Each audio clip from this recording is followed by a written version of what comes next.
Bonjour tout le monde, très heureux de vous retrouver pour cette courte capsule vidéo de l'Astroblog. Alors en attendant de développer la prochaine pleine lune Sagittaire Gémeaux qui va être sacrément costaud, c'est clair, on a un ciel très très brumeux en ce moment, hein. C'est le grand bluff qui essaie de poursuivre son œuvre de grand bluff, mais comme il y a beaucoup de carrés, comme nous le verrons, eh bien, ce sont aussi des occasions de rompre, hein, de couper complètement avec tout ce qui peut détourner notre attention, nous brouiller la vue, brouiller nos compréhensions de ce qui est en train de opérer en ce moment.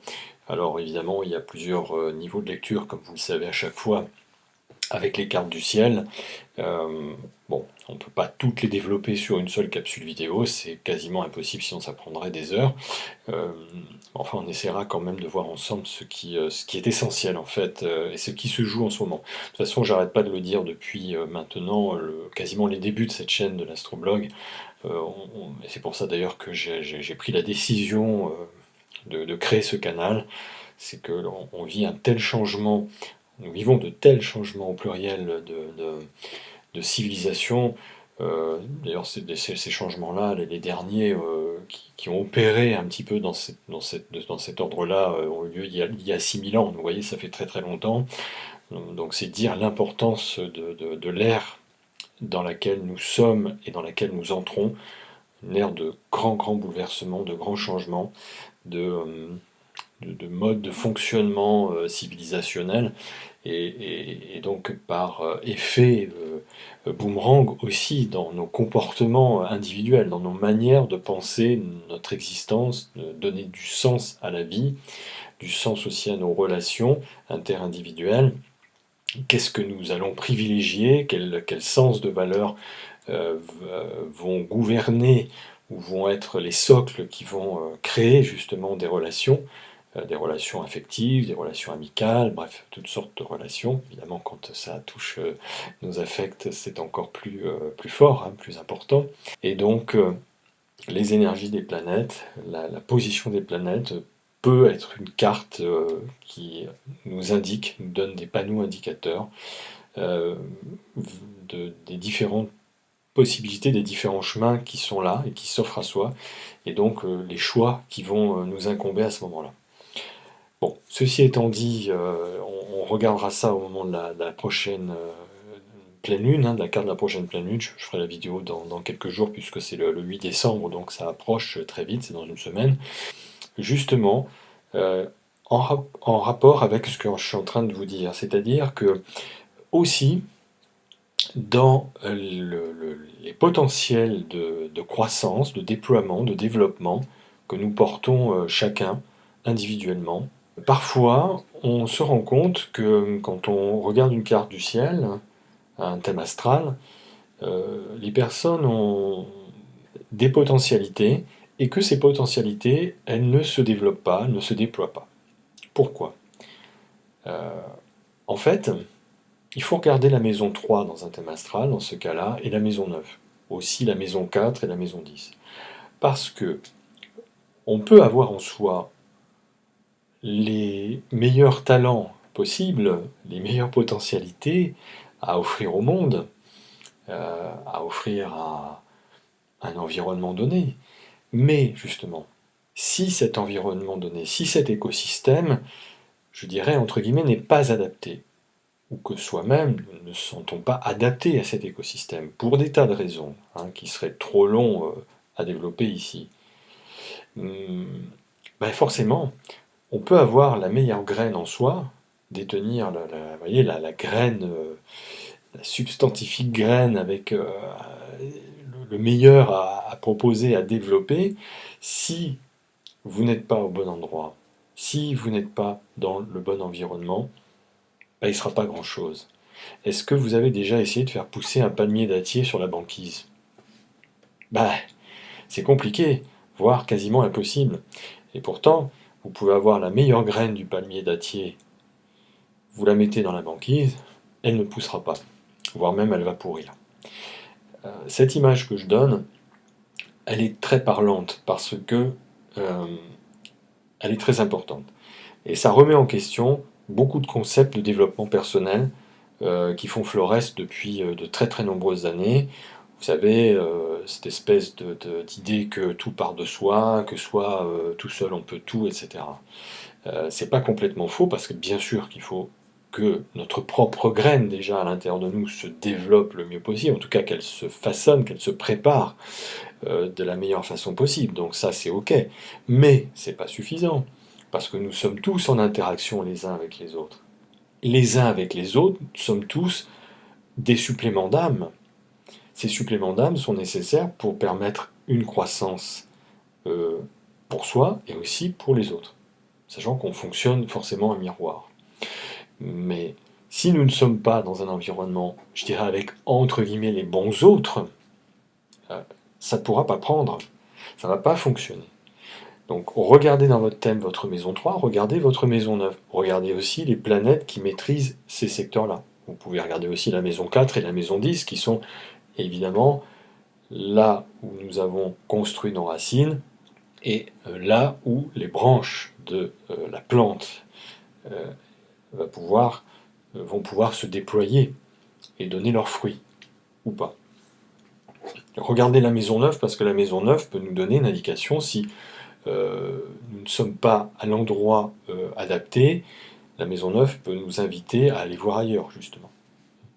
Pour ça, ce rapport à l'étranger, c'est-à-dire que euh, aller voir peut-être dans la ville d'à côté si il y a de meilleures possibilités, de meilleures potentialités pour que nous-mêmes puissions nous déployer.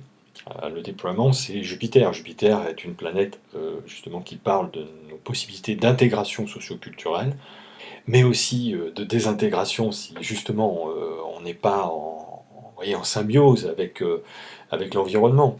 Alors cette symbiose n'a pas forcément grand-chose à voir avec le fait que nous soyons comment dire, en mal-être avec l'environnement dans lequel on est. On peut même être dans une situation assez confortable, mais en même temps, il y a des incomplétudes.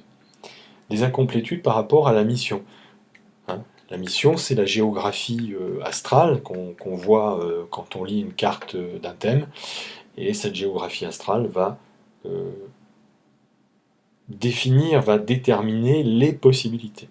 Mais si ces possibilités ne sont pas dans le bon terreau, dans la bonne terre, dans le bon sol, pour pouvoir pousser correctement, eh bien, ça ne donnera pas grand-chose, ou ça sera peut-être de l'à peu près, où la plante va pousser mais ne donnera pas de fruits, ou alors la graine ne poussera pas du tout. Et aussi, regardez la maison 7, puisque la maison 7 va nous donner des indications sur la nature de nos relations, sur la manière dont nous entrons en relation avec les autres.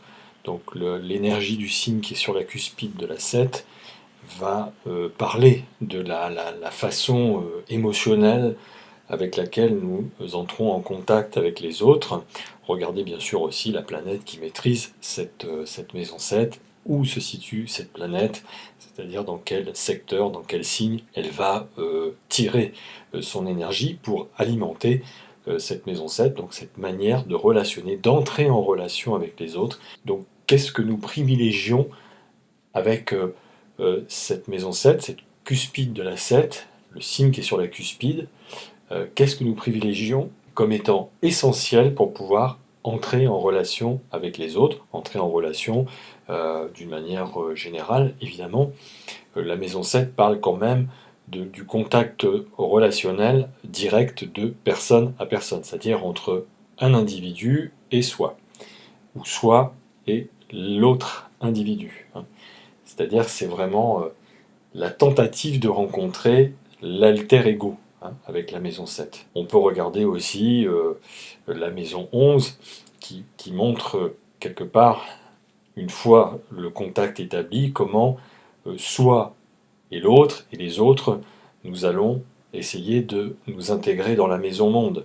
La maison, à partir de la maison 10, c'est la maison monde, et la maison 11, c'est la façon dont nous allons participer à cette maison monde, ou essayer de participer à cette maison monde. Et ce que je suis en train de développer là est en fait un espèce de préambule à la prochaine carte de la pleine lune qui parle de ça, et quand je parle d'atomes crochus, de covalence, de connexion entre âmes frères ou âmes sœurs, bien sûr qu'on peut l'entendre d'un point de vue spirituel, mais d'un point de vue simplement incarné, ça veut dire qu'il est important actuellement, surtout dans les perspectives du monde qui se profile devant soi, de matcher hein, avec les entre guillemets bonnes personnes. En tout cas, c'est les bonnes personnes, c'est les bonnes personnes pour soi.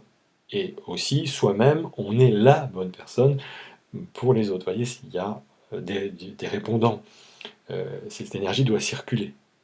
Et tout à coup, on a tous été témoins de personnes qui nous ont dit: «Ah bah, ça marchait pas, j'ai passé des années à galérer, ça fonctionnait pas et puis, j'ai décidé de partir, d'aller, vers d'autres territoires et puis tout à coup ça s'est mis à fonctionner». Alors que la personne en fait n'a rien changé finalement à son cheminement personnel, à son paradigme. C'est simplement qu'elle a décidé de changer d'environnement et peut-être d'être dans un environnement beaucoup plus adapté pour que, les graines, les potentialités qu'elle porte en elle puissent se déployer et faire un magnifique arbre qui donne de merveilleux fruits. Et ces fruits qui vont, être offerts à la communauté, à la collectivité, et du coup cette communauté qui va pouvoir jouir et profiter des fruits de ce que nous avons produit, de ce que nous avons à offrir.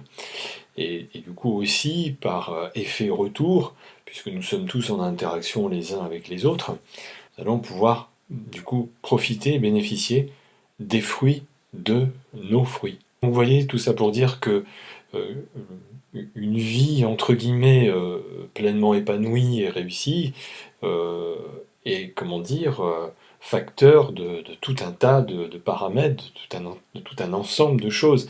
Et c'est pas seulement le potentiel que nous portons, c'est comment ce potentiel peut se déployer, se développer, et surtout dans quelles conditions, dans quel environnement donné, dans quel écosystème cela peut prendre forme ou pas. Justement, la prochaine pleine lune, la carte de la prochaine pleine lune, va fondamentalement parler de cela, de l'importance de se défaire de nos illusions, des écrans de fumée qu'on nous met devant les yeux, des choses qui ne sont pas essentielles, qui sont superfétatoires et qui détournent de nos vraies raisons pour lesquelles on doit s'associer avec d'autres personnes, entrer en relation, s'aimer les uns les autres, former couple